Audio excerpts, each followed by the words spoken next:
ಮಾತುಕತೆ.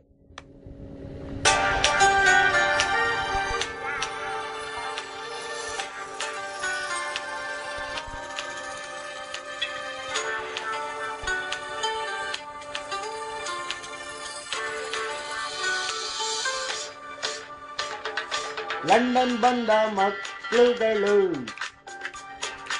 ಇಲ್ಲಿ ಇರುವ ಇಂಡಿಯನ್ಸ್ಗಳು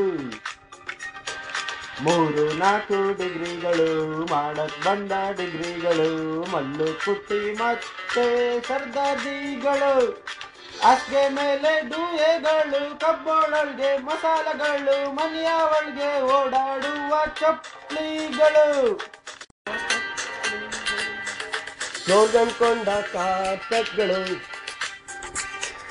ವಾಯ್ಸಸ್ ಮತ್ತೆ ಆಸ್ದಾಗಳು, ಅದೇ ಪಿಜ್ಜಾ ಬರ್ಗರ್ಗಳು, ಮೆಗ್ಡಿ ಕೆಸಿ ದಬಾಗಳು, ಮಾಡಿಯೇ ಇಲ್ಲದೆ ಇರೋ ಚೂಪು ಮನೆಗಳು, ಎಲ್ಲ ಒಳ್ಳೆ ತಲೆಗಳು, ನಾವೇ ಪೆತ್ ನನ್ನ ಮಕ್ಕಳುಗಳು, ಇಂಡಿಯಾ ಬಿಟ್ಟು ಇಲ್ಲಿ ಬಂದ ಪ್ಯಾದೆಗಳು. ಹೀಟರ್ಗಳು, ಅದ್ರ ಮೇಲಿರೋ ಕಾಚಗಳು, ತೊಳೆದೇ ಇರುವ ಪಾತ್ರೆಗಳು, ಆಗಾಗ ಉಪ್ಪು ಖಾರ ಜಾಸ್ತಿ ಆಗುವ ರಸಂಗಳು, 1 ಪೌಂಡಿನ ಬ್ರೆಡ್ಗಳು, 24 ಗಂಟೆ ಹೆಲೋ ಹೆಲೋ ಎನ್ನುವ ಬಾಯಿಗಳು, ವಾಚ್ಮೆನ್ಗಳು, ರೂಮ್ಮೇಟಿನ ತಕರಾರುಗಳು, ಬೇಡದೇ ಇದ್ರೂ ಬರುವ ಕಿರಿಕಿರಿ ಫ್ರೆಂಡ್ಸ್ಗಳು, ಇಡ್ಲಿ ಸಾಂಬಾರ್ ನೆನೆಸ್ಕೊಂಡ್ರೆ ಜೊಲ್ಲುಗಳು, ಧೂಳೇ ನೋಡದ ರೋಡುಗಳು, ಸ್ನಾನ ಮಾಡಲು ಮನಸ್ಸೇ ಬಾರದ ಕ್ಲೈಮ್ಯಾಟ್ಗಳು, ನೀರೇ ನೋಡದ ಕರಿ ಹಣ್ಣುಗಳು, ಅದನ್ನು ಒರೆಸೋಕೆ ಟಿಶ್ಯೂ ಪೇಪರ್ಗಳು, ಕರಿ ಬ್ಯಾಗಿನಲ್ಲಿ ಕಸಗಳು, ಬುಕ್ಕೆ ಹಿಡಿಯದ ಕೈಗಳು, ಪಾರ್ಟ್ ಟೈಮ್ ಫುಲ್ ಟೈಮ್ ಕೆಲಸ, ಫುಲ್ ಟೆನ್ಷನ್ಗಳು, 3 ಗಂಟೆ 1 ಲೆಕ್ಚರ್ಗಳು, ಹೆಳಬಾರದ ಲಾಂಗ್ ಕೋಟುಗಳು, ಕಾಲಿಂಗ್ ಕಾರ್ಡ್ಗಳು, ಫೇಸ್ಬುಕ್ಗಳು, ಇಂಡಿಯಾಗೆ ದಿನ ಫೋನುಗಳು, ಅದೇ ಕಿತ್ತೋಗಿರೋ ವಿಷಯಗಳು,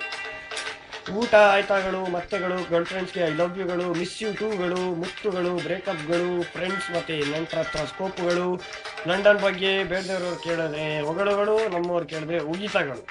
ಇಂಥ ಮಾಸ್ಟರ್ಗಳನ್ನು ನಾವು ಓದುತ್ತಿದ್ದೇವೆ, ನೀವು ಕಚ್ಚಡ ಹಾಡನ್ನು ಕೇಳುತ್ತಿದ್ದೀರಿ. ಗುರು ಶಿಷ್ಯರೇ, ಲಂಡನ್ಗೆ ಯಾರು ಓದಲು ಬರಬೇಡಿ, ನಾನು ತಿರುಗಿ ಇಂಡಿಯಾಗೆ ಹೋಗಲೇ.